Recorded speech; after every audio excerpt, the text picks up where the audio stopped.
ഞാൻ ആർദ്ര ടെക്ടോണായ് ഹോസ്പിറ്റലിൽ senior consultant optometrist ആയിട്ട് വർക്ക് ചെയ്യുന്നു. പ്രമേഹ രോഗികളിൽ ഉണ്ടാകുന്ന കാഴ്ചയുടെ ബുദ്ധിമുട്ടിനെ പറ്റിയാണ് ഇന്ന് നമ്മൾ ഡിസ്കസ് ചെയ്യാൻ പോകുന്നത്. പൊതുവെ കേരളത്തിൽ പ്രമേഹ രോഗികളുടെ എണ്ണം വർദ്ധിച്ചുകൊണ്ടിരിക്കുകയാണ്. ഈ പ്രമേഹം ബാധിച്ച ആൾക്കാർ പൊതുവെ ഷുഗർ ചെക്ക് ചെയ്യുന്നു, ഷുഗർ കൂടുതലാണെങ്കിൽ അതിനുള്ള ടാബ്ലറ്റ്സ് എടുക്കുന്നു, അല്ലെങ്കിൽ ഇൻസുലിൻ നോക്കുന്നു, ഇത്ര മാത്രമേ വരുന്നുള്ളൂ. പക്ഷേ ഇത് നമ്മുടെ കണ്ണിനെ എത്രത്തോളം ബാധിക്കുന്നുണ്ടെന്നുള്ള കാര്യത്തിൽ അവർക്കൊരു അവയർനെസ് കുറവാണ്. ആ കാഴ്ച മങ്ങുന്തോറും അവരതിനെ പറ്റിയുള്ള കൂടുതൽ ട്രീറ്റ്മെൻറ്റിലോട്ട് പോകുന്നത് കുറവാണ്. അപ്പോഴേക്കും നമുക്ക് കൊടുക്കേണ്ട ട്രീറ്റ്മെൻറ്റിൻ്റെ പരിധികൾ കുറഞ്ഞുകൊണ്ടിരിക്കുകയാണ്. അപ്പോൾ എല്ലാവർക്കും അറിയുന്നുണ്ടാവും പ്രമേഹം നമ്മളെ കണ്ണിനെ ബാധിക്കുന്നുള്ളത്.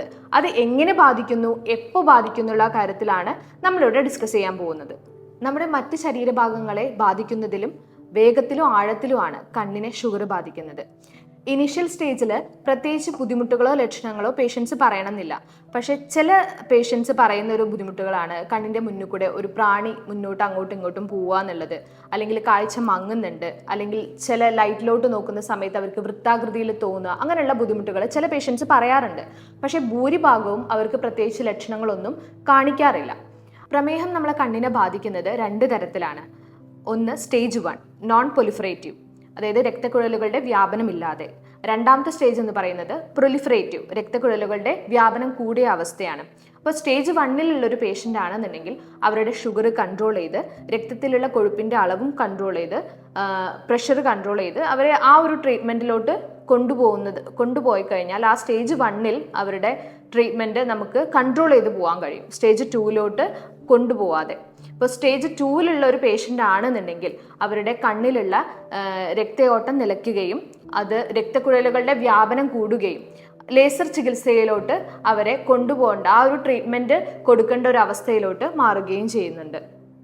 ഇനി സ്റ്റേജ് 2 ആണോ സ്റ്റേജ് 1 ആണോ എന്നുള്ള കാര്യങ്ങളൊക്കെ നമ്മൾ അറിയുന്നത് എങ്ങനെയാണെന്ന് വെച്ച് കഴിഞ്ഞാൽ, ആദ്യം ഒരു ഹോസ്പിറ്റലിൽ വന്ന് കണ്ണിൻ്റെ സ്പെഷ്യലിസ്റ്റ് ആയിട്ടുള്ള ഒരു ഡോക്ടറെ മീറ്റ് ചെയ്യുക എന്നുള്ളതാണ്.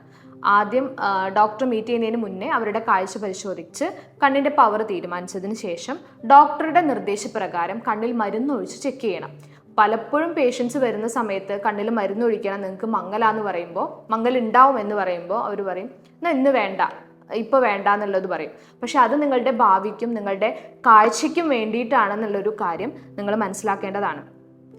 അങ്ങനെ ഡോക്ടറുടെ നിർദ്ദേശപ്രകാരം നിങ്ങൾ കണ്ണിൽ മരുന്നൊഴിച്ച് ചെക്ക് ചെയ്യുന്ന സമയത്ത് കണ്ണിൻ്റെ ഞരമ്പിൻ്റെ അവസ്ഥ നമുക്ക് അറിയാൻ സാധിക്കും.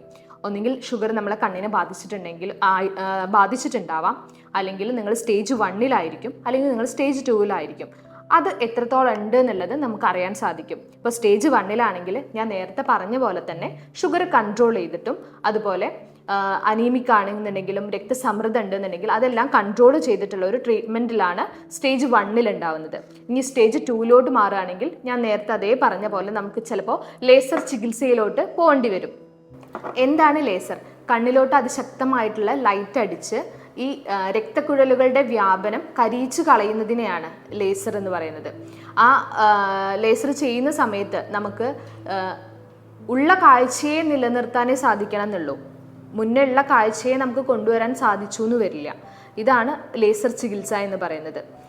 ലേസർ ചെയ്തിട്ടും നമുക്ക് മാറ്റങ്ങളൊന്നും ഇല്ലയെന്നുണ്ടെങ്കിൽ ചിലപ്പോൾ നമുക്ക് ഇഞ്ചക്ഷൻ ചെയ്യേണ്ടി വരും. അങ്ങനെയാണ് അതിൻ്റെ പ്രോസസ്സിങ് വരുന്നത്. അപ്പോൾ ഡോക്ടറുടെ നിർദ്ദേശപ്രകാരമാണ് ഈ പറയുന്ന ട്രീറ്റ്മെൻറ്റുകളൊക്കെ നമ്മൾ ചെയ്യേണ്ടത്.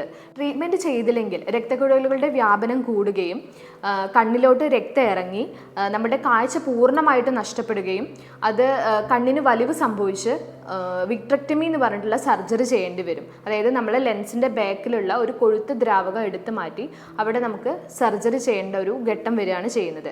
ആ സമയത്ത് ഉണ്ടാവുന്ന നമ്മളെ കാഴ്ച നിലനിർത്താൻ പറ്റുമോ ഇല്ലയോ എന്നുള്ളത് നമുക്ക് ശരിക്കും സംശയമായിട്ട് പറയാൻ കഴിയുന്ന ഒരു കാര്യം തന്നെയാണ്. അത് നമ്മളുടെ അവസാന ഭാഗത്തോട്ട് പോകുന്ന ഒരു സിറ്റുവേഷനാണ്. അപ്പോൾ ഇതിനൊന്നും നിൽക്കാതെ ഇയർലി നമ്മൾ കണ്ണ് ചെക്ക് ചെയ്യണം എന്നുള്ളതാണ് എനിക്ക് പറയാനുള്ളത്. ഒരു ഷുഗർ ബാധിച്ച ഒരു പേഷ്യൻ്റ്, ഇപ്പോൾ ഷുഗർ ബാധിക്കുക എന്ന് പറയുമ്പോൾ എല്ലാവർക്കും പുറമേ പറയാൻ എല്ലാവർക്കും ഒരു നാണക്കേടാണ്. ആ നാണക്കേടിൻ്റെ ഒരു ആവശ്യവും നമുക്ക് വരുന്നില്ല. 6 മാസം കൂടുമ്പോൾ അല്ലെങ്കിൽ 1 ഇയർ കൂടുമ്പോൾ നമ്മൾ കണ്ണ് ചെക്ക് ചെയ്ത് കണ്ണിൻ്റെ പവർ നോക്കി കൂടെ ഡോക്ടർ നിർദ്ദേശപ്രകാരം കണ്ണിൽ തുള്ളിമരുന്നൊഴിച്ച് കണ്ണിൻ്റെ ഞരമ്പിൻ്റെ അവസ്ഥ എന്താണെന്നുള്ളത് നമുക്ക് മനസ്സിലാക്കി അതിനനുസരിച്ചുള്ള ഡോക്ടർ പറയുന്നതിനനുസരിച്ചുള്ള ട്രീറ്റ്മെൻറ്റ് എടുക്കണം എന്നുള്ളതാണ് ഇതിൽ നിന്ന് നമ്മൾ ഈ ചുരുങ്ങിയ സമയത്തിനുള്ളിൽ നമ്മൾ മനസ്സിലാക്കേണ്ട ഒരു കാര്യം. Thank you. നല്ല കാഴ്ചയ്ക്കായി ഞങ്ങളുണ്ട് കൂടെ. ടെക്ടോണ ഐ ഹോസ്പിറ്റൽ, ചന്തകുന്ന്, നിലമ്പൂർ.